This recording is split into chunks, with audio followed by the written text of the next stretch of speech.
ان کی گنتی اور شمار کرنا بھی انسانی قدرت سے باہر ہے۔ پھر آگے آ جاتا ہے جی ہمارا وتصریفی، اور پھرنے میں کس کے؟ الریاح، ہواؤں کی۔ تو پھر یہاں پہ بات ہو رہی ہے ہواؤں کی گردش کی، کہ ہواؤں کی تخلیق اور ان کی گردش اتنا بڑا عمل ہے جو اللہ تعالیٰ کے تنہا معبود ہونے کی ہمارے پاس نیکسٹ دلیل ہے، اس اعتبار سے کہ ہوائیں رحمت والی بھی ہوتی ہیں اور عذاب والی بھی۔ کبھی بادل لے کر آتی ہیں، کبھی ان کو منتشر کر دیتی ہیں۔ ہواؤں کا وسیع پیمانے پر چلایا جانا کسی چلانے والے کے بغیر ممکن نہیں ہے۔ اب دنیا کے لوگوں کا دار و مدار ان کی زندگی کا کس پر ہے؟ ہواؤں پر، ہواؤں کا بدلنا جن پر اہل دنیا کی زندگی کا دار و مدار ہے۔ کبھی مشرق کو اور کبھی مغرب کو چلتی ہیں ہوائیں، کبھی جنوب کا رخ کرتی ہیں اور کبھی شمال کا، کبھی مفید ہوتی ہیں، کبھی مضر ہوتی ہیں، کبھی تند، کبھی نرم، کبھی سرد، کبھی گرم۔ تو ہزاروں لاکھوں ٹن پانی کے بادلوں کو زمین و آسمان کے درمیان معلق رکھنا، حالانکہ پانی اپنی فطرت کی بنا پر نیچے آتا ہے مگر اللہ تعالیٰ کے حکم سے معلق ہے، نہ گرتا ہے نہ پھٹتا ہے۔ اسی طرح اللہ تعالیٰ کیسے ہواؤں کو جو ہے وہ ہمارے لیے اللہ سبحانہ وتعالیٰ نے مسخر کیا ہوا ہے۔ تو یہ سب کی سب چیزوں کو چلانے والا کون ہے؟ اللہ تعالیٰ۔ پھر ہمارے سامنے آ جاتا ہے والسحابی، اور بادلوں میں، جن کا ابھی میں ذکر کرتی المسخری، جو مسخر کیے گئے ہیں، بین السماء، درمیان آسمان کے، والارضی، اور زمین کے۔ اس کو دیکھیں جس کا میں نے ابھی ذکر کیا کہ ہزاروں لاکھوں ٹن پانی کے بادلوں کو زمین و آسمان کے درمیان معلق رکھنا، حالانکہ پانی اپنی فطرت کی بنا پر نیچے کی طرف آتا ہے مگر اللہ تعالیٰ کے حکم سے معلق ہے، نہ گرتا ہے نہ پھٹتا ہے۔ اور بادلوں میں جو آسمان و زمین کے درمیان مسخر ہیں، بادلوں کا مسخر ہونا اللہ تعالیٰ کے تنہا معبود ہونے کی دلیل ہے۔ اس اعتبار سے بادلوں کا اتنا وسیع و عریض سلسلہ جو آسمان کے مختلف حصوں میں پھیلا رہتا ہے، کہیں وہ اکٹھے ہو جاتے ہیں، کہیں منتشر ہو جاتے ہیں، کسی چلانے والے کے بغیر یہ بادل نہ چلتے ہیں نہ برستے ہیں۔ اللہ تعالیٰ انہیں جہاں جس وقت بھیجتا ہے چلے جاتے ہیں، جہاں سے چاہتا ہے بادلوں کو واپس بلا لیتا ہے۔ ہم اپنی اگلی دلیل کے اندر بادلوں کے حوالے سے بات کر رہے تھے جو آسمان اور زمین کے درمیان مسخر ہے، اور پھر اس کے سلسلے کی بات کر رہے تھے کہ وہ کتنا وسیع و عریض اس کا سلسلہ ہے، کس طرح سے مختلف حصوں میں پھیلا رہتا ہے۔ پھر اسی طرح سے کہیں جو ہے اکٹھے ہو جاتے ہیں بادل اور کہیں منتشر ہو جاتے ہیں، کسی چلانے والے کے بغیر یہ بادل نہ چلتے ہیں نہ برستے ہیں۔ تو اللہ تعالیٰ انہیں جہاں جس وقت بھیجتا ہے چلے جاتے ہیں، جہاں سے چاہتا ہے بادلوں کو واپس بلا لیتا ہے۔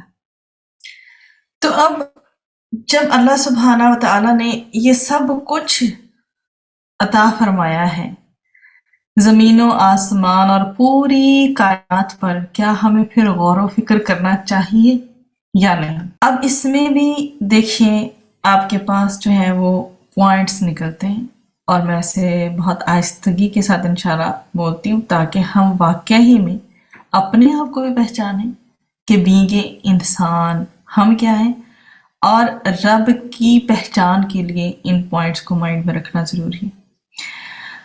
نمبر 1، زمین اور آسمان اور پوری کائنات پر کیا کرنا چاہیے؟ ہمیں غور و فکر کرنا چاہیے۔ نمبر 2، کائنات کی نشانیاں کائنات کے خالق کا پتہ دیتی ہیں۔ پھر نمبر 3، کیونکہ عظیم الشان کائنات کا ہونا یہ ثابت کرتا ہے کہ اس کا کوئی بنانے والا ہے۔ پھر نمبر 3، مختلف طرح کے اختلافات اور جو بھی تضاد ہیں اس کے باوجود کائنات کی تمام چیزوں میں اس قدر ہم آہنگی ہے وہ یہ ثابت کرتی ہے کہ اس کا خالق اور مالک صرف ایک ہے. جس قدر ہارمنی کے ساتھ یہ ساری کی ساری چیزیں چل رہی ہیں، جتنے بھی ہم نے قدرت کے دلائل ابھی ایکسپلور کیے ہیں، اگر اس میں ایک معبود کے علاوہ کوئی اور ہوتا، سپوز 2 معبود ہوتے، تو وہ تو لڑ ہی پڑتے. یہ اتنے آرگنائزڈ وے میں یہ نہ چلتا پورا کائنات کا سسٹم. تو یہ اس قدر ہارمنی کے ساتھ اس کا چلنا، ہر درجہ اس میں ہم آہنگی کا ہونا، ترتیب سے تدبیر کے ساتھ کائنات کی تمام چیزوں کا چلنا، یہ ثابت کرتا ہے کہ اس کا خالق اور مالک صرف ایک اللہ ہے. پھر نیکسٹ پوائنٹ کہ کائنات کی ہر چیز میں نفع بخشنے کی صلاحیت کا ہونا اس بات کو ثابت کرتا ہے کہ اس کی منصوبہ بندی، مطلب اس کی پلاننگ پورے شعور اور ارادے کے ساتھ کی گئی ہے. کہ جو بھی چیز ہے اس کے پیچھے ایک شعور اور ارادہ چھپا ہوا ہے، انکانشیسلی نہیں بنا دی گئی. پھر سے نیکسٹ پوائنٹ یہ ہے کہ بے جان چیزوں میں زندگی کا آنا یہ ثابت کرتا ہے کہ موت عارضی ہے، ٹیمپریری ہے، اور دوسری زندگی آنی ہے. کوئی ہے جو پہلی زندگی کے بعد دوسری زندگی کا سسٹم بنا چکا ہے. تبھی تو ہمارا یقین مستحکم ہوگا کہ یہ جو دنیا ہے یہ ٹیمپریری ہے، آخرت ہمیشہ کے لیے ہے، اور ہمیں اس دنیا میں جو بھی اعمال کرنے ہیں وہاں پر ان کی پوچھ گچھ ہونی ہے. ربنا آتینا فی الدنیا حسنہ وفی الآخرۃ حسنہ. تو اس سے جو نیکسٹ والی اس میں ہمیں پوائنٹ ملتا ہے وہ یہ کہ ایک ہی پانی ہے، ایک ہی مٹی، ایک ہی پانی، ایک ہی مٹی سے قسم قسم کے جانداروں کا پیدا ہونا بے حساب قدرت والے کا پتہ دیتا ہے کہ وہی ایک اللہ ہے جس نے ایک ہی پانی، ایک ہی مٹی سے کس طرح کے مختلف کائنڈز کے جو ہیں جانداروں کو پیدا کیا ہے. پھر اس سے نیکسٹ یہ ہے کہ ہوا کا انسان کو گھیرے رکھنا یہ ثابت کرتا ہے کہ انسان اپنے رب کے قبضے میں ہے. اس سے نیکسٹ یہ کہ کائنات کی ہر چیز کا انسان کی ضرورت کے مطابق ہونا یہ ثابت کرتا ہے کہ اس کا خالق بے حد مہربان ہے، بہت کائنڈ ہے. وہ اس کی ضروریات کا اہتمام اس وقت سے کر رہا ہوتا ہے جبکہ اس کا وجود بھی نہیں ہوتا. ہمارے لیے اللہ سبحانہ وتعالیٰ نے کیا کچھ بنایا ہے، ہم ابھی دنیا میں تھے بھی نہیں جب سے اللہ سبحانہ وتعالیٰ نے پلاننگ شروع کی ہوئی ہے. ان تمام اشیاء میں ان لوگوں کے لیے جو کہ غور و فکر اور سوچ بچار کرتے ہیں دلائل بھی ہیں اور آثار بھی ہیں، جو صاف بول رہے ہیں کہ پرستش ہو یا شکریہ ہو، دونوں کا مستحق صرف اللہ تعالیٰ ہے جو وحدہ لا شریک ہے. اور پھر دیکھیں کہ اللہ تعالیٰ نے کائنات کو انسان کے لیے بنایا ہے. مثال کے طور پر انسان کے لیے بارش برستی ہے تو انسان کی ایک خوراک کے لیے سارے نظام مصروف ہو جاتے ہیں. سبحان اللہ. پھر ہمارے پاس لاسٹ پورشن رہ گیا ہے لآیات، یقین نشانیاں ہیں کن کے لیے؟ لقوم، ان لوگوں کے لیے یعقلون جو عقل رکھتے ہیں. تو عقل والے کائنات کی نشانیوں سے اللہ تعالیٰ کو پہچان لیتے ہیں.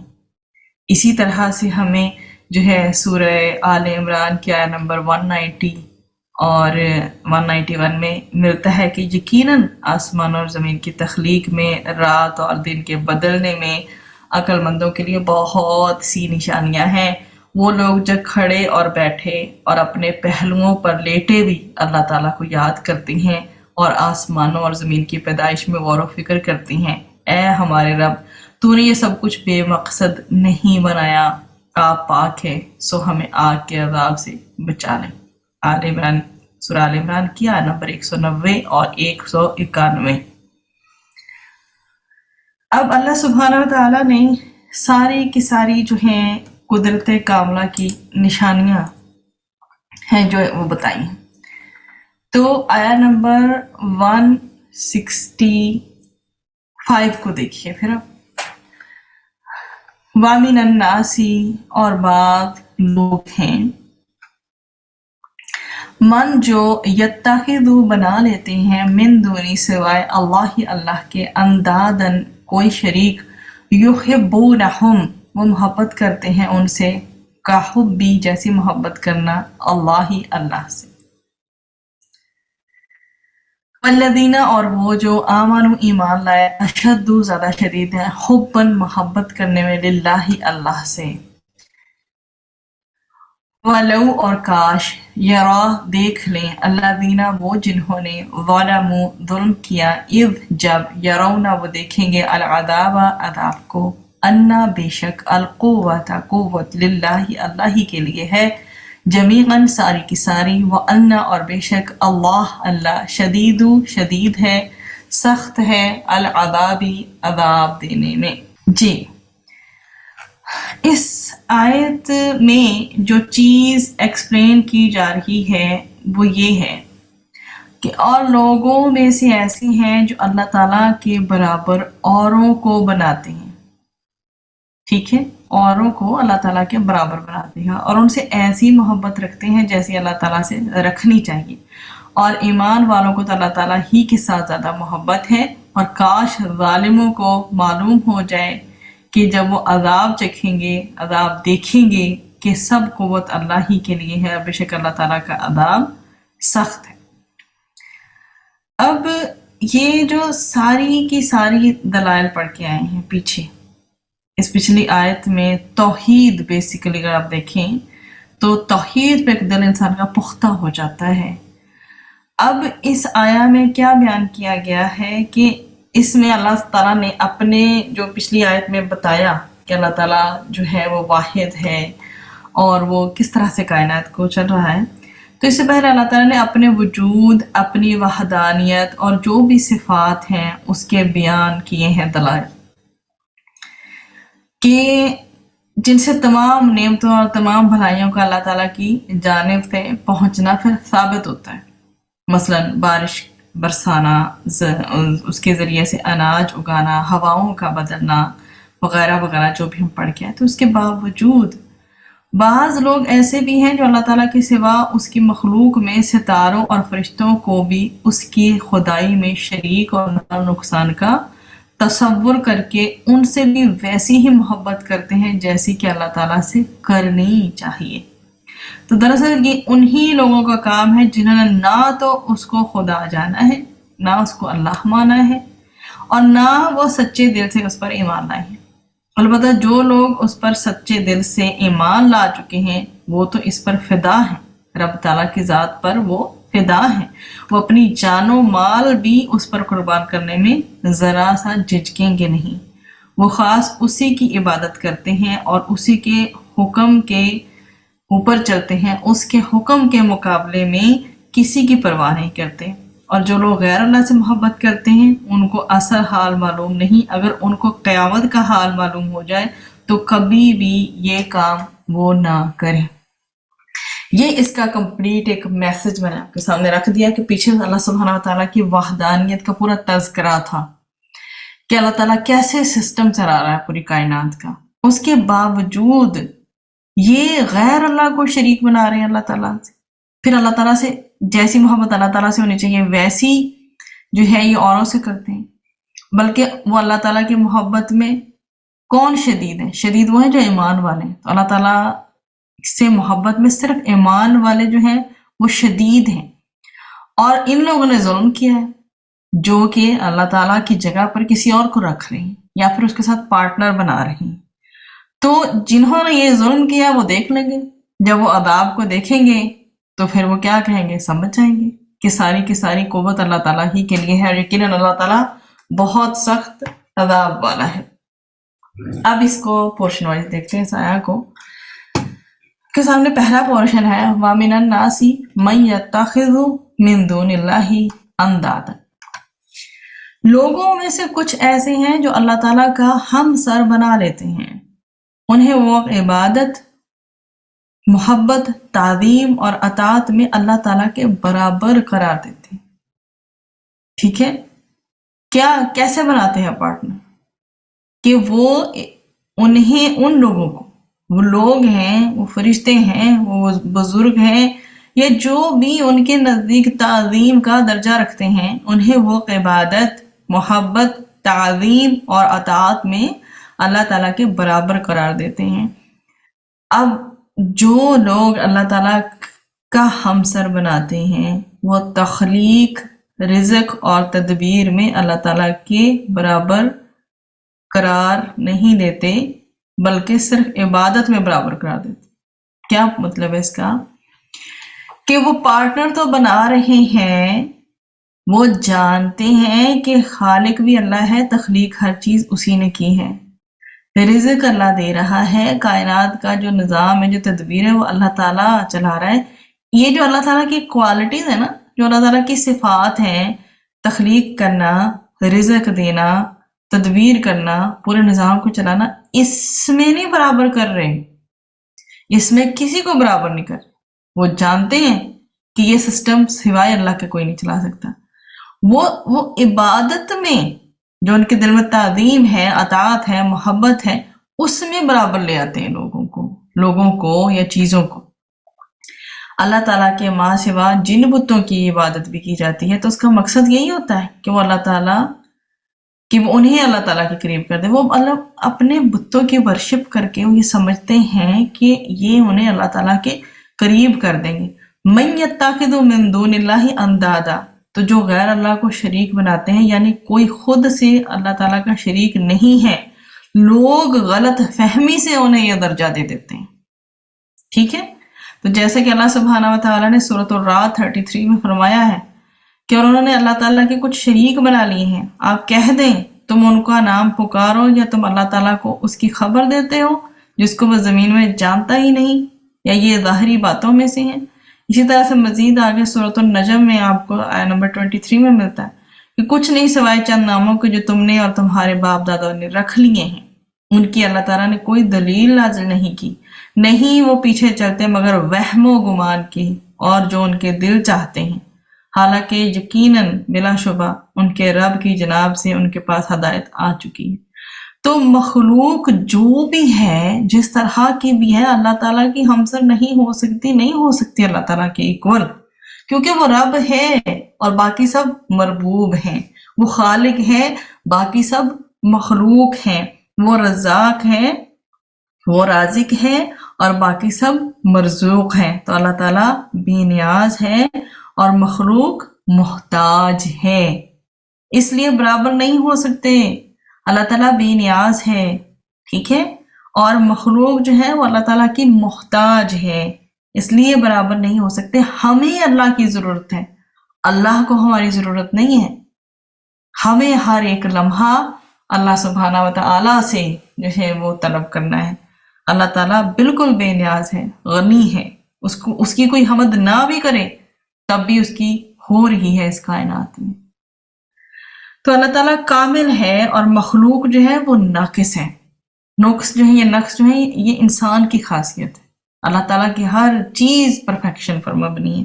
اللہ تعالیٰ کے ہاتھ میں کیا ہے؟ پروفٹ اور لاس. ہر قسم کا نفع و نقصان اللہ تعالیٰ کے ہاتھ میں ہے، اور مخلوق کو پروفٹ اور لاس میں کسی چیز کا اختیار نہیں. جو بھی نفع نقصان پہنچنا ہے وہ اللہ تعالیٰ کی طرف سے پہنچنا ہے. وہ باطل پرست ہے جو کسی فرشتے، نبی، بت، بزرگ یا کسی اور کو اللہ تعالیٰ کی محبت میں شریک ٹھہرا لیتا ہے. اب بیسیکلی یہ جو اللہ کے ایکول کرنا ہے، یہ جو آپ کے سامنے ہے اندادن، تو یہ جو شریک بنا لینا، ریزن کیا ہوتی ہے؟ بیسیکلی عبادت کے جذبے کی تسکین کے لیے اللہ تعالیٰ کی جگہ کسی فرضی خدا کو الہ بنا لینا کہلاتا ہے شرک. عبادت کے جذبے کی تسکین کے لیے اللہ تعالیٰ کی جگہ کسی فرضی خدا کو الہ بنا لینا شرک کہلاتا ہے. تو عبادت کے جذبے کی تسکین کے لیے اللہ تعالیٰ کی جگہ کسی کو فرضی خدا اور الہ بنا لیا جاتا ہے، پھر اس میں کیا ہوتا کیا ہے بیسیکلی، کوئی اپنی غیر معمولی ذاتی اوصاف سے دوسروں کو متاثر کر لیتا ہے. اب کہ کوئی پرسن ایسا ہوتا ہے جس میں کوئی بہت ساری ایسی کوالٹیز ہوتی ہیں جو ایکسٹرا آرڈنری ہوتی ہیں، ٹھیک ہے. تو انسان اللہ تعالیٰ کے سوا دوسری ہستیوں سے اتنا مرعوب کیوں ہو جاتا ہے، ان کو اتنا بڑا کیوں بنا لیتا ہے، ان سے اتنا انفلوئنس کیوں ہو جاتا ہے؟ اس کی پہلی ریزن یہ ہوتی ہے، اس میں ٹوٹل ہمارے پاس 4 ریزنز بنتی ہیں. پہلی ریزن یہ ہے کہ کوئی اپنے غیر معمولی ذاتی اوصاف سے دوسروں کو متاثر کر لیتا ہے، نمبر 1. نمبر 2 یہ کہ کسی کے یہاں انسانوں کی بڑی تعداد دیکھ کر لوگوں کو غلط فہمی ہو جاتی ہے کہ وہ عام انسانوں سے بلند تر کوئی انسان. پہلا پوائنٹ یہ ہے کہ اس کی ایکسٹرا آرڈنری جو کوالٹیز ہیں اس کی وجہ سے مرعوب ہو گئے، انفلوئنس ہو گئے. دوسرا یہ کہ کسی کے ہاں انسانوں کا ایک رش لگا ہوا ہے، جمگٹا سا لگا ہوا ہے، گروپ کی فارم میں لوگ بیٹھتے ہیں، وہاں پہ بھی لوگوں کو ایک مس انڈرسٹینڈنگ ہو جاتی ہے کہ وہ عام انسانوں سے بڑھ کر کوئی انسان ہے. تو پھر وہ جو فیکٹر ہے نا، جو اللہ تعالیٰ کے لیے ایک ایلیمنٹ ہونا چاہیے محبت، اطاعت اور عبادت کا، اس میں پھر انسان پارٹیشن شروع کر لیتا ہے. کسی انسان کے بارے میں یہ سمجھ لیا جاتا ہے تو ہم جو ہے اپنی اس کوالٹیز کو دیکھ رہے تھے، پوائنٹس کو دیکھ رہے تھے کہ کس بنا پر انسان جو ہے وہ ایکول بنا لیتا ہے اللہ سبحانہ و تعالیٰ کے ساتھ کسی کو. پہلی چیز ہم نے دیکھی وہ یہ تھی کہ غیر معمولی کسی کے اندر کوئی صفات ہوتی ہیں، اوصاف ہوتے ہیں جس کی وجہ سے متاثر ہو جاتے ہیں لوگ. پہلی ریزن یہ. دوسری پھر ہم نے دیکھی کہ کسی کے یہاں انسانوں کی بڑی تعداد دیکھ کر لوگوں کو غلط فہمی ہو جاتی ہے کہ یہ کوئی بہت پہنچے ہوئے ہیں، لائک دیٹ، تو وہ عام انسانوں سے بلند ان کو کنسیڈر کرتے ہیں. پھر تیسری بات یہ ہے کہ کسی انسان کے بارے میں یہ سمجھ لیا جاتا ہے کہ وہ غیر معمولی قوتوں کا حامل ہے، مطلب اس کے پاس نا ایکسٹرا پاورز موجود ہیں، وہ ایک عام انسانوں سے بڑھ کے اس کے اندر کیپیسٹی ہے، وہ غیر معمولی جو ہے وہ قوت رکھتا ہے. پھر نمبر 4 پہ یہ ہے کہ کسی کے لیے پر اسرار کہانیاں گھڑ لی جاتی ہیں. اس طرح انسان اللہ تعالیٰ کے سوا دوسروں میں بڑائی دیکھنے لگتا ہے، اور حقیقت یہ ہے کہ اللہ تعالیٰ کے سوا کسی میں کوئی بڑائی نہیں ہے. تو اب ہوتا کیا ہے کہ جب کوئی اللہ تعالیٰ کے ساتھ پارٹنر بناتا ہے تو اس میں بھی آگے فردر 6 پوائنٹس نکلتے ہیں آپ کے سامنے کہ اس شریک بنانے سے مراد کیا ہے. پہلے تو آپ یہ دیکھیں کہ پہلے جن 4 پوائنٹس کو ہم دیکھ کے آئے ہیں وہ یہ ہیں کہ دوسری بڑی ہستیوں سے انسان مرعوب جب ہوتا ہے تو اس کی ہم نے ریزنز چیک کیے ہیں 4. اب جب وہ بنا لیتا ہے شریک تو اس کے اپنے مائنڈ میں خیالات کیا ہوتے ہیں، کیا ایکسپیکٹیشن وہ رکھ رہے ہوتے ہیں. پہلی چیز یہ ہوتی ہے اس میں کہ اب وہ کسی کو اس نے شریک بنا لیا تو اس میں پہلا پوائنٹ دیکھیں کہ اللہ تعالیٰ کے سوا دوسروں کو اس کا جو ہے اللہ تعالیٰ کے سوا دوسروں کو اس کا ہمسر ٹھہرانا دراصل شرک ہے، شرک کرنا ہے. ٹھیک ہے، پہلا پوائنٹ تو یہ کہ شرک ہے، یہ کہ اللہ تعالیٰ کے سوا، مطلب اللہ تو معبود ہے، خالق ہے، مالک ہے، رب ہے. اب دوسرے جو بھی کوئی اس کے ساتھ شریک کر لیے ہیں ان فیکٹرز میں، عبادت میں، تعظیم میں، اطاعت میں، تو وہ عمل پہلی بات ہے شرک کہلایا. دوسری بات کہ اللہ تعالیٰ کے سوا کسی اور پر اعتماد کرنا، وہ اعتماد جو اللہ پہ ہونا چاہیے. ٹھیک ہے، دوسرا یہ ہے کہ اللہ تعالیٰ کے سوا کسی اور پر اعتماد کرنا. نمبر 3 یہ کہ اللہ تعالیٰ کے سوا کسی اور سے امید باندھنا، ایکسپیکٹیشن اللہ تعالیٰ سے نہ رکھنا اور کسی سے رکھنا. نمبر 4 اللہ تعالیٰ کے سوا کسی اور کو سہارا بنانا. نمبر 5 اللہ تعالیٰ کے سوا کسی اور کو اپنی توجہ کا مرکز بنانا. اور نمبر 6 اللہ تعالیٰ کے سوا کسی اور سے دعائیں مانگنا. یہ فیکٹرز ہمارے اندادن تک ہیں. یحبونہم کحب اللہ، وہ محبت کرتے ہیں ان سے جیسی محبت کرنا ہوتی ہے اللہ سے. تو وہ جب انسان کسی ہستی کو اپنا معبود بناتا ہے تو اس کی عقیدت اور محبت کے جذبات اس کے لیے خالص ہوتے ہیں. انسان اپنی فطرت کے لحاظ سے مجبور ہے کہ وہ کسی سے شدید محبت کریں. انسان کی فطرت کے اس خلا کو رب العالمین کی محبت سے پر ہونا چاہیے، لیکن وہ اس کی جگہ دوسری ہستیوں کو ان کی کسی ظاہری خصوصیت کی بنا پر بٹھا لیتا ہے۔ تو اللہ تعالیٰ کے سوا دوسروں سے اس طرح کی اٹیچمنٹ، اس لیول کی توقعات رکھنے کے اب نقصانات کیا ہیں؟ اس میں پہلا نقصان تو یہ ہوتا ہے کہ انسان کا اعتماد ٹوٹتا ہے، کیونکہ جن سے انسان محبت کرتا ہے وہ اس کے اعتماد پر پورا نہیں اتر سکتے۔ دوسری بات یہ ہے کہ انسان نا امید ہوتا ہے، کیونکہ اللہ تعالیٰ کے سوا کوئی انسان کی امیدوں کو پورا نہیں کر سکتا۔ تیسری بات یہ ہے کہ انسان کے اندر کی تشنگی اور کمی کبھی پوری نہیں ہو سکتی۔ نمبر 4، انسان جب کسی اور کو مرکز توجہ بناتا ہے تو اپنی زندگی میں وہ دن دیکھتا ہے کہ اسی کے ہاتھوں انسان ذلیل و رسوا ہو جاتا ہے۔ اور نمبر 5، انسان اگر دوسروں سے دعائیں مانگے تو پوری نہیں ہوتی، کیونکہ اللہ تعالیٰ کے ماں سوا کوئی پورا کر ہی نہیں سکتا۔ اور نمبر 6، انسان کی ذات کا خلا کسی کی محبت پر نہیں کر سکتی، اس طرح سے انسان ہمیشہ غیر مطمئن رہتا ہے۔ اور نمبر 7، انسان جب اللہ تعالیٰ کو چھوڑ کر کسی اور سے محبت کرتا ہے تو اللہ تعالیٰ اس کو اسی کے حوالے کر دیتے ہیں اور وہ انسان کا مالک بن بیٹھتا ہے اور محبت کرنے والوں کے ساتھ غلاموں جیسا برتاؤ کرتا ہے۔ وَالَّذِينَ آمَنُوا أَشَدُّ حُبًّا لِلَّهِ، اور وہ جو ایمان لائے زیادہ شدید ہیں محبت کرنے میں اللہ سے۔ تو ایمان لانے کا لازمی تقاضا اللہ تعالیٰ سے محبت ہے، اور یہی محبت مومن کا سرمایہ ہے۔ اسی محبت کے لیے سبقت لے جانے والوں کو سبقت لے جانی چاہیے، اسی کے لیے عمل کرنے والوں کو عمل جو ہے بڑھ چڑھ کر کرنے چاہیے۔ تو اہل ایمان کی محبت اللہ تعالیٰ کے لیے خالص ہوتی ہے، اور اہل شرک دوسروں کو اللہ تعالیٰ کی محبت میں شریک کر لیتے ہیں۔ تو اللہ تعالیٰ کی محبت بیسیکلی باد نسیم کی طرح ہے، جو عبادت کرنے والوں کے لیے راحت کا سامان بنتی ہے۔ اللہ تعالیٰ سے محبت کرنے والے اپنی ہمت، کوشش، اپنا وقت، صلاحیت، قوت، مال سبھی کچھ لگا دیتے ہیں۔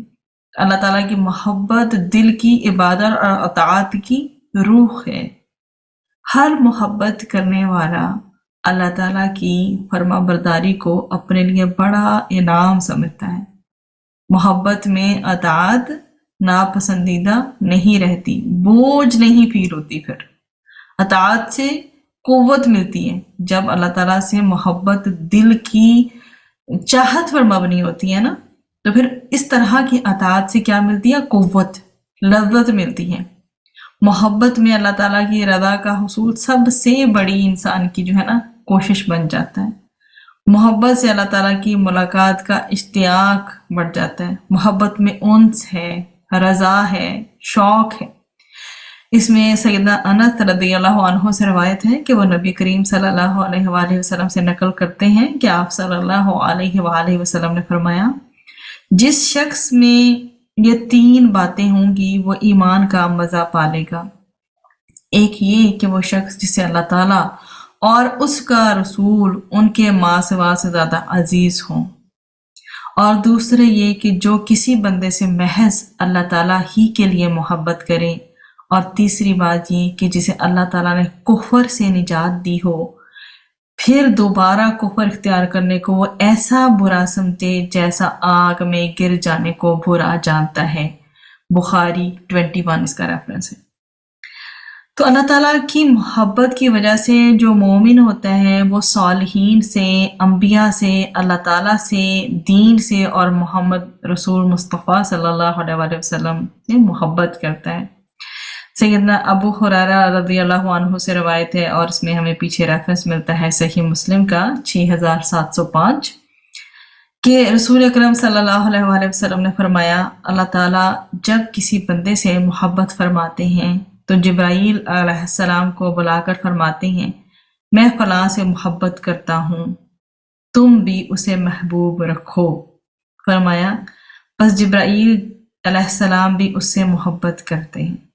پھر آسمان میں منادی کی جاتی کہ اللہ تعالیٰ فلاں سے محبت کرتا ہے، تم بھی اس سے محبت کرو، تو آسمان والے بھی اس سے محبت کرتے ہیں۔ پھر زمین میں اس کے لیے مقبولیت رکھ دی جاتی ہے، اور صحیح مسلم میں روایت ہے۔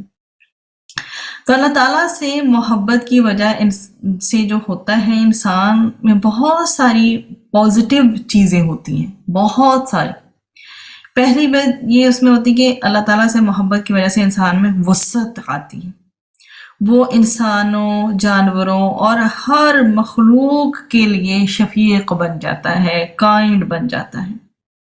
اللہ تعالیٰ کی محبت زندگی کا دھارا بدل دیتی ہے، تمنائیں بدل جاتی ہیں، جو وشز ہوتی ہیں انسان کے دل میں وہ بدل جاتی ہیں، ایون انٹرسٹس بدل جاتے ہیں، دلچسپیوں کے مرکز بدل جاتے ہیں، اس کی ایکٹیویٹیز بدل جاتی ہیں، سرگرمیاں اس کی کچھ سے کچھ ہو جاتی ہیں، ریلیشن شپس جو ہیں وہ بدل جاتے ہیں، دوستیاں دشمنیاں بدل جاتی ہیں، زندگی کے سٹینڈرڈ بدل جاتے ہیں۔ تو اللہ تعالیٰ کی محبت کیا کرتی ہے؟ زندگی کا دھارا بدل دیتی ہے، تمنائیں ہو گئیں، دلچسپیاں ہو گئیں، سرگرمیاں ہو گئیں، تعلقات ہو گئے، سب بدل جاتے ہیں، دوستیاں دشمنیاں سب بدل جاتی ہیں، زندگی کے سٹینڈرڈ معیار زندگی کا بدل جاتا ہے۔ اسی طرح سے ابو امامہ رضی اللہ عنہ سے روایت ہے کہ رسول اکرم صلی اللہ علیہ وآلہ وسلم نے فرمایا جس نے اللہ تعالیٰ کے لیے محبت کی اور اللہ تعالیٰ کے لیے دشمنی رکھی، اللہ تعالیٰ کے لیے دیا اور اللہ تعالیٰ کے لیے روک لیا، اس نے اپنے ایمان کو مکمل کر لیا، ورنہ بریکٹس میں لکھ لیں اپنے پاس، ورنہ اس کا ایمان ناقص ہے۔ ابو داؤد 4681۔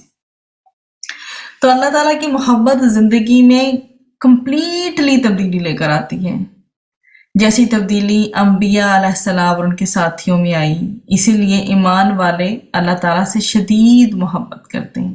تو ہم بھی اللہ تعالیٰ سے دعا کرتے ہیں کہ اللہ تعالیٰ ہمیں بھی اپنی محبت نصیب فرمائے۔ اس پر نبی کریم صلی اللہ علیہ وآلہ وسلم کی بہت ہی خوبصورت ہمیں دعا ملتی ہے مشکات میں سے، اللہم انی اسألک حبک و حب من یحبک والعمل الذی یبلغنی حبک، اللہم اجعل حبک احب الی من نفسی ومالی واہلی ومن الماء البارد۔ میں انشاءاللہ آپ کو ایک گروپ میں دعا بھیج بھی دوں گی۔ الہی میں آپ سے سوال کرتا ہوں آپ کی محبت کا اور آپ سے محبت کرنے والے کی، اور ایسے عمل کی محبت جو مجھ کو پہنچا دے آپ کی محبت تک۔ الہی اپنی محبت میری طرف بہت محبوب کر دے، میری جان سے اور میرے مال سے اور میرے اہل سے اور ٹھنڈے پانی سے۔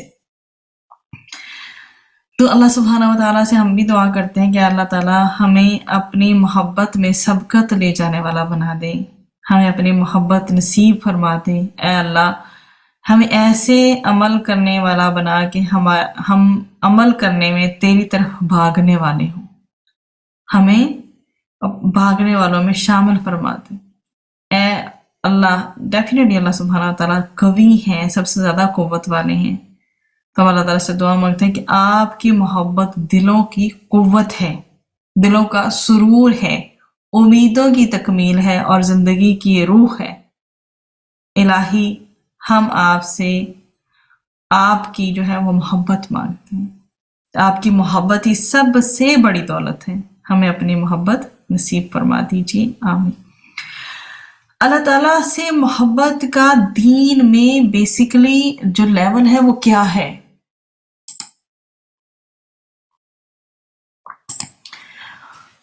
اللہ تعالیٰ کی محبت دین کی اصل اور بنیاد ہے۔ اللہ تعالیٰ سے محبت واجب ہے، اس میں باقاعدہ یہ ملتا ہے ہمیں کہ اللہ تعالیٰ کی محبت جو ہے وہ فرائض میں آتی ہے، اور اس میں ہمارے سامنے سورۃ التوبہ کا ریفرنس ملتا ہے نمبر 24 کا۔ آپ کہہ دیں کہ اگر تمہارے باپ اور تمہارے بیٹے اور تمہارے بھائی اور تمہاری بیویاں اور تمہارا خاندان اور وہ اموال جو تم نے کمائے ہیں اور وہ تجارت جس کے مندہ پڑ جانے سے تم ڈرتے ہو، اور وہ گھر جنہیں تم پسند کرتے ہو، تمہیں اللہ تعالیٰ اور اس کے رسول اور اس کی راہ میں جہاد سے زیادہ محبوب ہے، تو انتظار کرو یہاں تک کہ اللہ تعالیٰ اپنا حکم لے آئے، اور اللہ تعالیٰ جو ہے وہ نافرمان لوگوں کو ہدایت نہیں دیتا۔ تو اس آیت میں بھی جو ہم پڑھ رہے ہیں، اللہ تعالیٰ اور اس کے رسول سے محبت نہ کرنے پر شدید وعید ہے، وارننگ سنائی گئی ہے، اور وعید جو ہوتی ہے نا فرض ترک کرنے پر ہوتی ہے۔ یہ اس بات کی دلیل ہے کہ یہ محبت فرض ہے، تو اللہ تعالیٰ کی محبت ایمان کی روح اور اعمال کی بنیاد ہے۔ اگر بندے میں یہ ایمانی کیفیت نہ ہو تو اس کی حیثیت اسی جسم کی سی ہے جو کہ بے جان ہو۔ تو محبت بیسیکلی دو طرح کی ہوتی ہے، ایک عام محبت، دوسری ہوتی ہے خاص محبت۔ عام محبت وہ ہے جو طبعی طور پر یا فزیکلی یا نیچرلی ہوتی ہے انسان کو، جیسے کھانے پینے سے ہے محبت، یا کسی سے رحم و کرم کی بنیاد پر ہے، ماں باپ کی اولاد سے محبت، یا میل جول اور انس کی وجہ سے محبت ہے، جو انسانوں کے آپس کے جو میل جول کی وجہ سے ان کے درمیان ہوتی ہے۔ یہ محبت شرک نہیں ہوتی، یہ محبت شرک نہیں ہے۔ دوسری قسم کی محبت صرف اللہ تعالیٰ کی ذات کے لیے خاص ہے۔ جب بھی بندہ اس قسم کی محبت کسی اور سے کرے گا تو اسے اللہ تعالیٰ کی ذات کے ساتھ شرک شمار کیا جائے گا۔ اسی محبت کا نام جو ہے عبودیت ہے، جس میں محبت کرنے والا محبوب کے سامنے ذلت و خواری، خشوع و خضوع اختیار کرتا ہے، محبوب کی تعظیم کرتا ہے، اس کی بھرپور اطاعت کرتا ہے اور اسے دوسروں پر ترجیح دیتا ہے۔ غیر اللہ سے اس قسم کی محبت روا رکھنے کا کسی صورت کوئی جواز نہیں ہے۔ تو بندے کی اللہ تعالیٰ سے محبت کی کیا علامات ہیں اور کیا نشانیاں ہیں؟ بندے کی اللہ تعالیٰ سے محبت کی جو علامت ہے نا، اس میں پہلی چیز یہ ہے کہ اس سے ملاقات کا وہ بے تابی سے، بے چینی سے خواہش مند ہوتا ہے۔ یہ پہلی ہے محبت کی نشانی یا دلیل۔ دوسری یہ ہے کہ اللہ تعالیٰ کے ساتھ خلوت مناجات کرتا ہے اور تلاوت میں سکون پاتا ہے۔ تیسری، صالح لوگوں سے محبت۔ چوتھی، اللہ تعالیٰ کی اطاعت پر صبر کرنا اور اس میں لذت محسوس کرنا۔ نمبر 5، جو مکروہ چیزیں بھی ہیں ان کو چھوڑ دینا، مکروہات پر صبر کرنا۔ نمبر 6، ذکر الہی کا عادی ہونا۔ نمبر 7، خلوت میں اللہ تعالیٰ کے خوف و خشیت سے رونا۔ جب انسان کبھی تنہا ہو تو اللہ تعالیٰ کا خوف اس پہ طاری ہو جائے تو خوف و خشیت کے مارے وہ روئے۔ اور نمبر 8، قرآن مجید سے محبت اور لگاؤ ہو اس کو۔ نمبر 9، نیک اعمال میں سستی پر اسے حسرت ہو اور پھر وہ ندامت کا اللہ سبحانہ وتعالیٰ کے سامنے اظہار بھی کرے۔ نمبر 10، اپنے اعمال کو اللہ تعالیٰ کی عظمت کے سامنے ہیٹ سمجھے کہ اللہ تعالیٰ اتنے عظیم ہے اور جو میرا عمل ہے وہ کس قدر چھوٹا ہے، اتنا فوکس نہیں ہے، اس کوالٹی کا نہیں ہے۔ اور نمبر 11، دوستی اور دشمنی کا معیار اللہ تعالیٰ ہی کے لیے ہونا۔ نمبر 12، مسلمانوں کے لیے اس کا دل سافٹ ہو اور کافروں کے لیے اس کا دل سافٹ نہ ہو۔ اور نمبر 13، شرعی احکامات کی وہ اتباع کرے۔ تو اب یہ سورسز بیسیکلی کون سی ہیں، وہ کون سے طریقے ہیں، وہ کون سے سورسز ہیں، وہ کون سے اسباب ہیں جو اللہ تعالیٰ کی محبت کا باعث بنتے ہیں۔ اور اب جو اللہ تعالیٰ کی محبت کا باعث بننے کے جو اسباب ہیں وہ بھی ہمارے پاس 7 ہیں۔ پیچھے جو میں نے آپ کو علامات اور نشانیاں بتائی ہیں وہ 13 تھی، اور یہ جو ہے 7 یہ اللہ تعالیٰ کی محبت کے اسباب ہیں۔ اللہ تعالیٰ کی اطاعت کرنا اور اس کی نافرمانی سے بچنا پہلا پوائنٹ ہے۔ پھر نمبر 2، فرائض کی ادائیگی کے بعد نوافل ادا کر کے اللہ تعالیٰ کا قرب حاصل کرنے کی کوشش کرنا۔ اور نمبر 3، اپنی زبان، دل اور ادا سے اللہ تعالیٰ کا کثرت سے ذکر کرنا۔ یہ نہ ہو کہ زبان سے تو ذکر جاری ہو لیکن باڈی پوسچر سے، دل سے فوکس نہ ہو انسان۔ مطلب آپ نے نماز شروع کی ہے، اللہ اکبر کہہ دیا، نماز شروع کر لیا آپ نے، اب اس سورہ کی تلاوت کرتے ہوئے، قرآن کا وہ پارٹ یا نماز کا وہ پارٹ تلاوت کرتے ہوئے، کیا آپ فلی فوکسڈ ہیں؟ کیا آپ اللہ سبحانہ و تعالیٰ جو کہ بادشاہوں کا بادشاہ ہے اس کے سامنے حاضر ہیں اور نماز ادا کر رہے ہیں؟ وہ آپ کو دیکھ رہا ہے. کیا یہ ہم یہ کیفیت طاری کرتے ہیں؟ اگر یہ کیفیت ہم طاری کریں تو ہماری جو باڈی لینگویج ہے وہ بالکل چینج ہو، ہمارا پوسچر چینج ہو، ہماری فوکس کا لیول ہی الگ ہو، ہماری نماز میں خشیت خشوع و خضوع ہمیں فیل ہو. تو زبان، دل اور اعضاء سب چیزوں کی ہم آہنگی ہو اللہ تعالیٰ کا کثرت سے ذکر کرتے ہوئے. نمبر 4، اللہ تعالیٰ کی جتنے بھی نام ہیں اور جتنی کریکٹرسٹکس ہیں ان پر غور و فکر کرنا. اور نمبر 5، اللہ تعالیٰ کی نعمتوں کا عبرت کے ارادے سے کیا کرنا؟ مشاہدہ کرنا. نمبر 6، اللہ تعالیٰ کے آسمان سے نزول کے موقع پر کیا کرنا؟ دعائیں کرنا، مناجات کرنا. اور نمبر 7، قرآن کریم کی تلاوت کرنا. اب جب اللہ تعالیٰ کی محبت ہمیں نصیب ہو جائے تو اس کے بینیفٹس ہیں کہ جنت میں داخلہ ہوگا اور جہنم سے دوری ہو جائے گی. اللہ تعالیٰ کی مخلوق اسے محبت کرتی ہے جو کہ اللہ تعالیٰ کو سب سے پہلے رکھتا ہے، اور انسانوں کی لعنت اور ملامت اور ان کے طعنوں سے حفاظت ہو جاتی ہے اس شخص کی جو واقعی میں اللہ سبحانہ و تعالیٰ کو سب سے آگے رکھتا ہے، وحدہ لا شریک مانتا ہے. یہ ہمارے اتنے پورشن کی تشریح ہو گئی الحمدللہ. اب یہ دیکھیے کہ وَلَوْ يَرَى الَّذِينَ سے لے کے شدید العذاب جو عذاب ہے وہاں تک کا جو ہے آپ کے سامنے بیان کرتی ہوں، اس کو غور سے دیکھ لیجئے.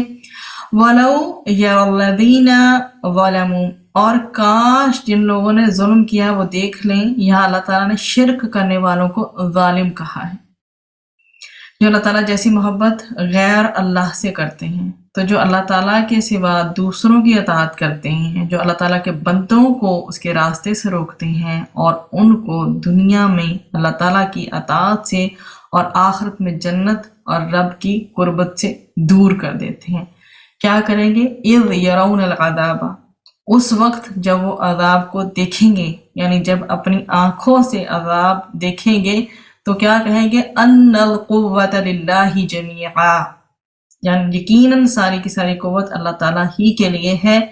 اس وقت یقینی طور پر سب کو معلوم ہو جائے گا کہ قوت اور قدرت کا مالک اللہ تعالیٰ ہے اور اللہ تعالیٰ کے ماں سوا کسی کی کوئی قوت اور طاقت نہیں ہے. اس وقت جھوٹے معبودوں کی کمزوری جتنے بھی وہ ویک ہیں اور بے بسی اس کے سامنے ظاہر ہو جائے گی. وَأَنَّ اللَّهَ شَدِيدُ الْعَذَابِ، کیا ہے؟ اور یقیناً اللہ تعالیٰ بہت سخت عذاب دینے والا ہے. اس وقت شرک کرنے والوں کو یقین آ جائے گا کہ ان کا گمان درست نہیں تھا، ان کی تو ساری بھاگ دوڑ باطل کے لیے تھی جس نے آج ان پر عذاب واجب کر دیا.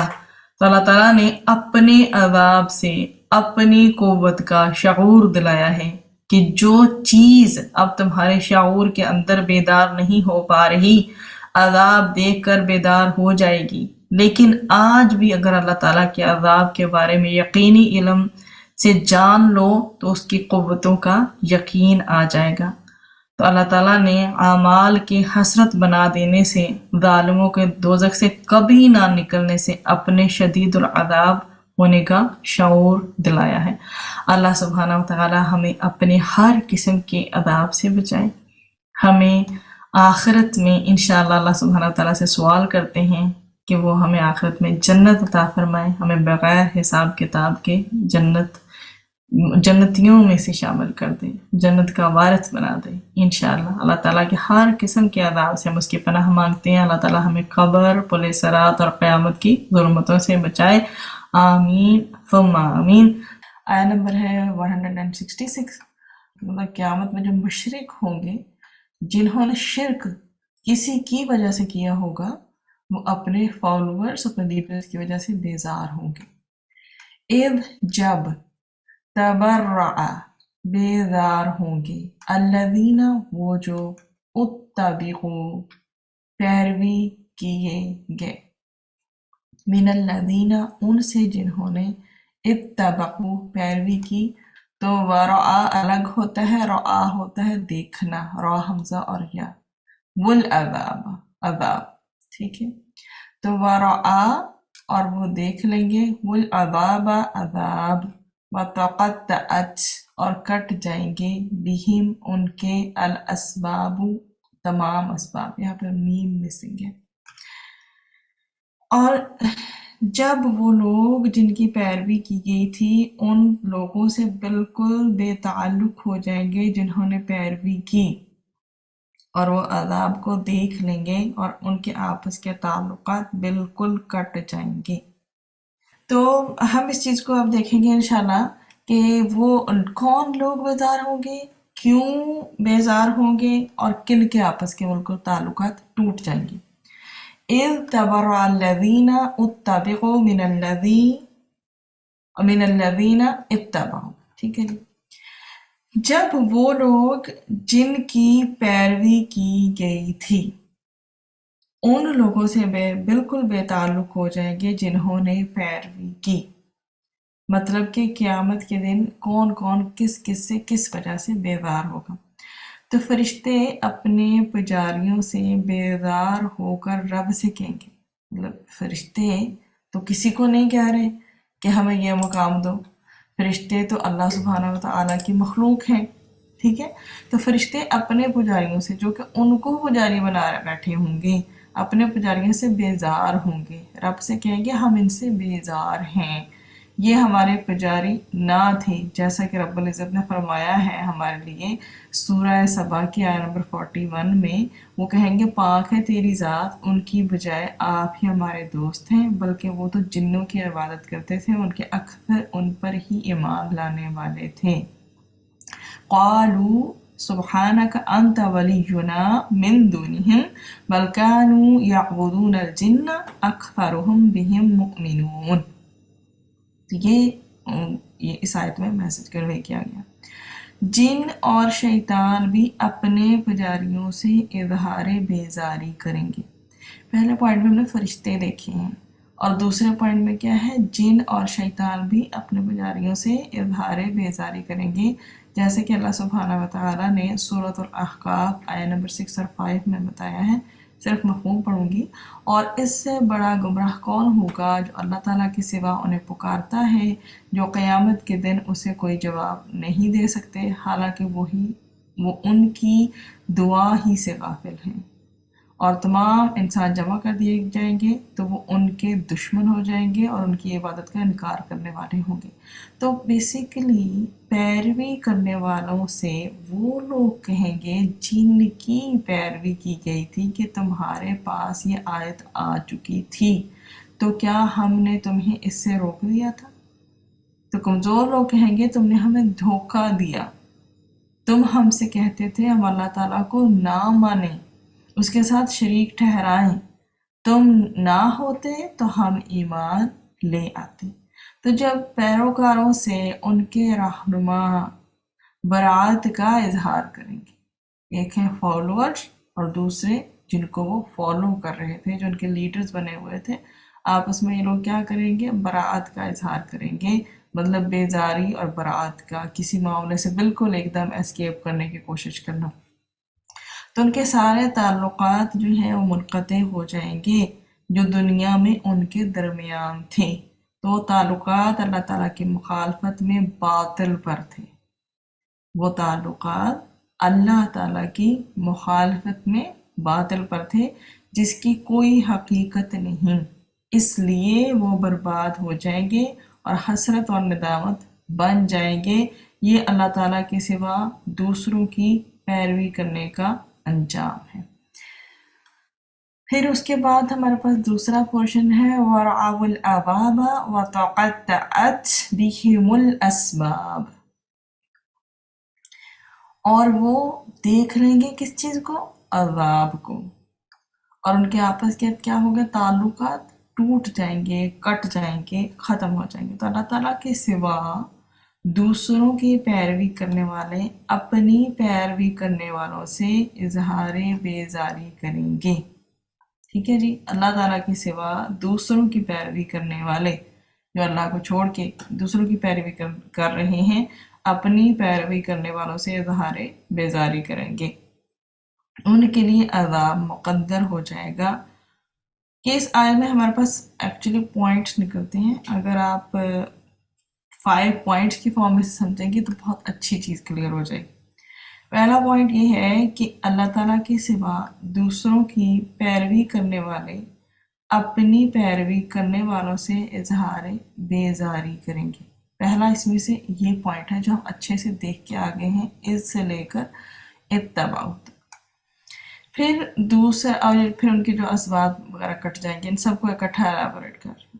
پھر دوسری بات اس میں سے یہ ہے کہ ان کے لیے عذاب مقدر ہو جائے گا. یہ دوسرا پوائنٹ کیا ہو جائے گا؟ وَرَعَاوُ الْعَذَابَ.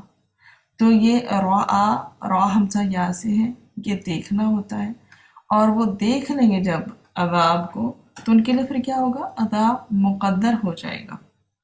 ان کے سب وسیلے ٹوٹ جائیں گے. ان کے سب وسیلے ٹوٹ جائیں گے. وہ ہمیشہ کے لیے جہنم میں داخل ہوں گے. یہ تیسرا پوائنٹ یہ ہے کہ ان کے سب وسیلے ٹوٹ جائیں گے. نمبر 4 یہ ہوگا کہ وہ ہمیشہ کے لیے جہنم میں داخل ہو جائیں گے. کیا اس سے بڑا کوئی خسارہ ہو سکتا ہے کہ ایک انسان نے زندگی اتنی کنفیوژن میں گزاری ہے کہ آخرت میں اس کے لیے صرف عذاب مقدر ہو گیا؟ تو اس لیے اللہ تعالیٰ کو جب جس نے بھی ماننا ہے وہ توکل سے مانے. تو بہرحال ہمارا 4تھ پوائنٹ یہ ہے کہ وہ ہمیشہ کے لیے جہنم میں داخل ہو جائیں گے. کیا اس سے بڑا کوئی خسارہ ہو سکتا ہے؟ اللہ سبحانہ و تعالیٰ ہمیں جہنم کی اتنے آہٹ سے بھی بچائے. آمین. نمبر 5 اس میں ہوگا یہ کہ ان کے جو آپس کے ریلیشن شپ ہیں، ٹھیک ہے جی، آپس کے ریلیشن شپ، باہمی تعلقات جو ہوتے ہیں، محبت، دوستی، رشتہ داری، جتنے بھی ان کے ریلیشن شپس ہیں، محبت ہو گئی، دوستیاں ہو گئی، رشتہ داریاں ہو گئی، سب ختم ہو جائیں گی، اور رہائی کے لیے ان کے سارے ہیلے بہانے ختم ہو جائیں گے. یہ تھا جی ہمارا آیا نمبر 166 کا جو مفہوم نکلتا تھا. اب ہم دیکھ لیتے ہیں آیا نمبر 167 کو، پھر اکٹھا دونوں کو میں سمرائز کرتا ہوں. وقال، اور کہیں گے، الذین، وہ جنہوں نے اتبعوا، پیروی کی، لو، کاش، انا، کہ، لنا، ہمارے لیے ہوتا، کرتن، ایک مرتبہ لوٹنا. یہ کاف را سے نکلا ہے، اور اس کا مطلب ہوتا ہے کہ رپیٹ بھی کرنا. ٹھیک ہے، یہ جیسے ایک مرتبہ لوٹنا اس سینس میں یہاں پہ آ رہا ہے. میں آپ میں سے کسی سے کہوں کر ری، یا ہمارا، یا انم، کسی کا بھی نام ہونا، تو اس کا مطلب ہوگا کہ آپ اس بات کو رپیٹ کریں. ٹھیک ہے، تو اس کے ساتھ میں نے آپ کو کہنے کے لیے یاد لگائی. تو یہ کر رہا یا کاف رہا، یہ رپیٹ کرنے کے لیے بھی ہوتا ہے. یہاں پر اس کا معنی جو ایک مرتبہ لوٹنے کا لیا گیا. فَنَتَبَرَّأَ، تو ہم بیزار ہوتے، بارا حمزہ سے ہے بیزار ہونا، منہم، ان سے، کما، جیسا کہ، تبرعوا، وہ بیزار ہوئے، منا، ہم سے، کذالک، اسی طرح، یریہم، دکھائے گا انہیں، اللہ، اللہ، اعمالہم، اعمال ان کے، حسرات، حسرتیں بنا کر. کیا دکھائے گا اللہ سبحانہ وتعالیٰ ان کو؟ ان کے اعمال کیا؟ حسرتیں بنا کر. ٹھیک ہے جی، یہ اس کی جمع ہے، حسرت ان کی جمع ہے حسرات. ہم حسرتوں کی بات کر رہے تھے کہ حسرات جو ہے حسرتیں بنا کر، علیہم، ان پر، وما، اور نہیں، ہم وہ، بخارجین، نکلنے والے، من النار، آگ سے. جی، یہاں پر ہماری آیا اس رکوع کے مکمل ہو گئی. اب اس میں بتایا گیا ہے، اور جن لوگوں نے پیروی کی تھی، وہ کہیں گے کہ کاش، دیکھیں کاش کا اسلوب، لو ان لنا، کاش کہ ہمارے لیے ہوتا، کاش ہمارے لیے کیا ہوتا؟ ایک بار دوبارہ جانا ہو تو ہم بھی ان سے بالکل بے تعلق ہو جائیں گے، جیسا کہ وہ ہم سے بالکل بے تعلق ہو گئے. اس طرح انہیں اللہ تعالیٰ ان کے اعمال ان پر حسرتیں بنا کر دکھائے گا اور وہ جہنم کی آگ سے کسی صورت نکلنے والے نہیں۔ اب ہم دیکھتے ہیں اپنی آیت کے پہلے پورشن کو، وقال الذین سے لے کر منا تک، یہاں تک اس کا فرسٹ پورشن بنے گا، اور اس کو ہم پہلے ایکسپلور کرتے ہیں کہ اس میں کیا ہے۔ جن لوگوں نے پیروی کی تھی، کیا کہیں گے، جملہ کیا ہوگا ان کا، کس قدر بے بسی کا کہ کاش ہمارے لیے ایک بار دوبارہ جانا ہو تو ہم بھی ان سے بالکل بے تعلق ہو جائیں گے، جیسا کہ وہ ہم سے آج بالکل کٹ ہو گئے ہیں، جیسے آج وہ ہم سے بیزاری کا اظہار کر رہے ہیں۔ تو اللہ تعالیٰ کو چھوڑ کر جن کی پیروی کرتے رہے، جنہیں اللہ تعالیٰ کا شریک ٹھہراتے رہے، ان کی بے وفائی کے بعد انتقامی طور پر یہ لوگ چاہیں گے کہ جیسے وہ ہم سے لا تعلق ہیں اس طرح ہم بھی لا تعلق ہو کر دکھا دیں۔ یہ اس میں سے نکلتی ہے پہلی بات، ٹھیک ہے۔ وہ اس قدر دکھی ہیں کہ کیا ہے کہ اللہ تعالیٰ کو چھوڑ کر، جو اللہ کو چھوڑ کر لوگ جن کی پیروی کرتے رہے، ٹھیک ہے، یہ اللہ تعالیٰ کا شریک ٹھہراتے رہے، ان کی بے وفائی کے بعد انتقامی طور پر ان کے اندر یہ جذبات ابھریں گے کہ جیسے وہ ہم سے لا تعلق ہو گئے ہیں نا، اس طرح ہم بھی ان کو لا تعلق ہو کر دکھائیں۔ تو یہ پہلا پوائنٹ اس پورشن میں سے نکلتا ہے ہمارے پاس۔ پھر دوسرا، اس کو کیسے اللہ سبحانہ وتعالیٰ نے بیان کیا ہے؟ اس میں اللہ سبحانہ وتعالیٰ نے سورۃ الزخرف آیہ نمبر 67 میں ہمارے لیے بیان کیا ہے کہ تمام دوست اس دن ایک دوسرے کے دشمن ہوں گے سوائے متقی لوگوں کے۔ تو کون سی دوستی اور کون سی دشمنی بینیفیشل ہے؟ سوچ لیں آج کرائٹیریا۔ جو متقین ہیں اور آپس میں کس لیے ملتے ہیں کہ ہم اللہ کو خوش کرنے کے لیے ملے۔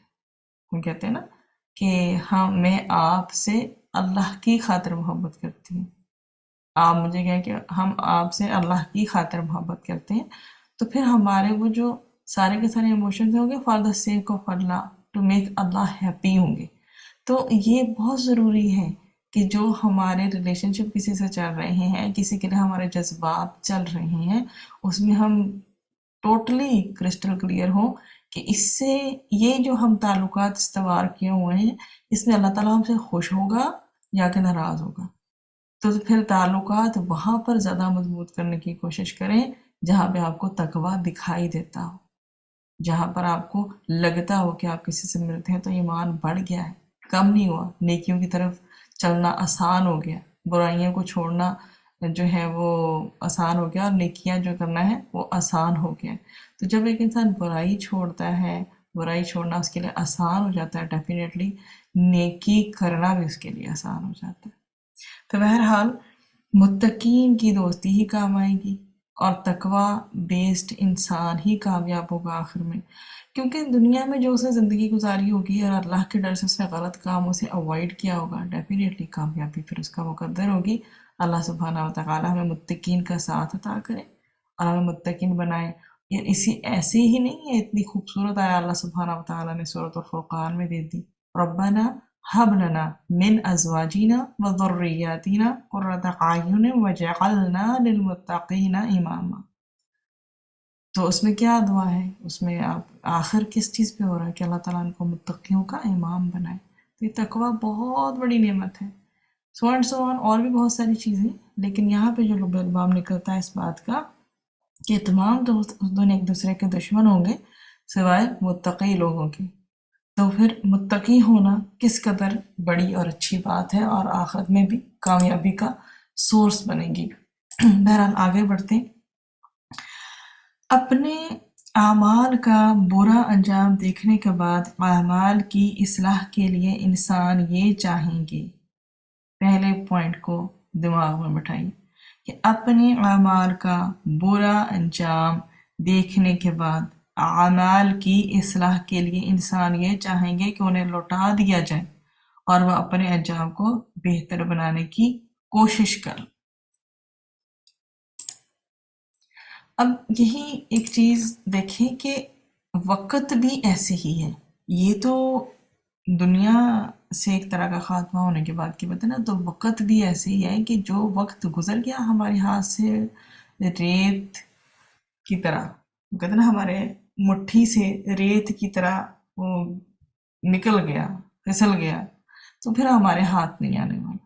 تو اس لیے اس سے پہلے کہ وہ وقت جو ہم نہیں اچھے سے گزار سکے حسرت بن جائے، اس کو پکڑیں، اس کو یوٹیلائز بہترین طریقے سے کریں، پتہ چلے کہ آپ مومن ہیں، شکر کے ساتھ اپنا وقت گزار رہے ہیں، اور ہم پڑھ کے آئے ہیں کہ کس چیز کے ساتھ جو ہے مدد مانگو، صبر کے ساتھ، نماز کے ساتھ، اور اللہ تعالیٰ کی نعمتوں کا ہم شکر کریں گے تو اللہ تعالیٰ ہماری نعمتیں بڑھا دے گا۔ بہرحال اب اس کے لاسٹ پورشن پہ ہم چلتے ہیں، کَذَلِکَ سے لے کر علیہم تک ہمارا نیکسٹ پورشن ہے۔ اس طرح انہیں اللہ تعالیٰ ان کے اعمال ان پر حسرتیں بنا کر دکھائے گا۔ اللہ تعالیٰ ان کے اعمال برباد ہوتے ہوئے دکھائے گا، اور یہ حسرت سے اپنے اعمال کا برا انجام دیکھ لیں گے، جیسے کہ اللہ سبحانہ وتعالیٰ نے سورۃ الفرقان میں فرمایا ہے کہ اور ہم ان کے ہر عمل کی طرف آئیں گے جو انہوں نے کوئی بھی کیا تھا تو ہم اسے اڑتے ہوئے خاک بنا دیں گے۔ سیم اسی طرح سورہ ابراہیم میں ہمیں آیا 18 میں ریفرنس ملتا ہے کہ جن لوگوں نے اپنے رب سے کفر کیا، ان کے اعمال کی مثال اس راکھ کی طرح ہے جس پر ایک آندھی والے دن میں تند ہوا چل پڑے، جو بھی انہوں نے کمایا تھا اس میں سے وہ کسی پر قادر نہیں ہوں گے، یہی دور کی گمراہی ہے۔ پھر ایسے ہی ہمیں جو ہے آگے مزید سورۃ النور آیا 39 میں بھی ریفرنس ملتا ہے کہ اور جن لوگوں نے کفر کیا ہے ان کے اعمال صحرا میں سراب جیسے ہیں، جس کو پیاسا پانی خیال کرتا ہے، حتیٰ کہ جب وہاں آیا تو اس نے اس کو کچھ بھی نہ پایا اور اپنے پاس اللہ تعالیٰ کو موجود پایا، پھر اللہ تعالیٰ نے اسے اس کا پورا حساب رکا دیا، اور اللہ تعالیٰ بہت جلد حساب لینے والا ہے۔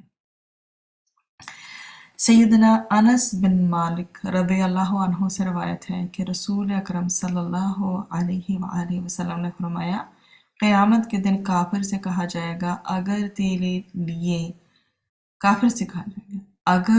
تیرے لیے زمین پر سونا ہوتا تو کیا تو اسے عذاب سے بچنے کے لیے فدیہ کرتا؟ تو وہ کہے گا جی ہاں، تو اسے کہا جائے گا تجھ سے اس سے بھی آسان چیز کا مطالبہ کیا گیا تھا۔ صحیح مسلم کا ریفرنس ہے 7085۔ اسی طرح سیدنا ابو ہریرہ رضی اللہ عنہ کہتے ہیں کہ رسول اکرم صلی اللہ علیہ وآلہ وسلم نے فرمایا، ہر جہنمی جنت میں اپنی جگہ دیکھتا ہے اور کہتا ہے کہ کاش اللہ تعالیٰ مجھے ہدایت دیتا تو میں جنت میں ہوتا۔ یہ بریکٹ میں لکھیں گے کہ اللہ تعالیٰ نے اگر مجھے ہدایت دی ہوتی تو میں جنت میں ہوتا، اور وہ دیکھنا اس کے لیے باعث حسرت بنے گا۔ اور ہر جنتی جہنم میں اپنی جگہ دیکھتا ہے اور کہتا ہے کہ اگر اللہ تعالیٰ مجھے ہدایت نہ دیتا تو میں اس جگہ ہوتا، اور وہ دیکھنا اس کے لیے باعث شکر بنتا ہے۔ پھر رسول اکرم صلی اللہ علیہ وسلم نے یہ آیت تلاوت فرمائی، سورۃ الزمر کی آیت نمبر 56، قیامت کے روز کوئی آدمی یہ نہ کہے افسوس میری اس تقصیر پر جو میں نے اللہ تعالیٰ کی جناب میں کرتا رہا۔ تو آج یہ جو دنیا ہے اس کو کیا کہتے ہیں ہم؟ یہ دنیا دار العمل ہے، عمل کرنے کی یہ والی جگہ ہے جہاں آج ہم بیٹھے ہوں۔ یہ انسان کے لیے دار العمل ہے۔ اللہ تعالیٰ اس کے شعور کو دار الجزا میں پہنچا کر اس حسرت اور پچھتاوے کو محسوس کرواتے ہیں، جس کے بعد وہ دار العمل میں اپنا رویہ تبدیل کرنے کے لیے دل سے راضی ہو سکتا ہے۔ تو دار العمل یہ والی جگہ ہے جو ہمارے پاس آج ہے، وہ والی جگہ جو ہے وہ دار الجزا ہے۔ دار گھر کو کہتے ہیں، عمل آپ کو پتہ ہے عمل کو، اور دار گھر کو کہتے ہیں، اور جزا جو ہے آپ کو پتہ ہے ریوارڈ کو کہتے ہیں۔ تو آج اس دنیا میں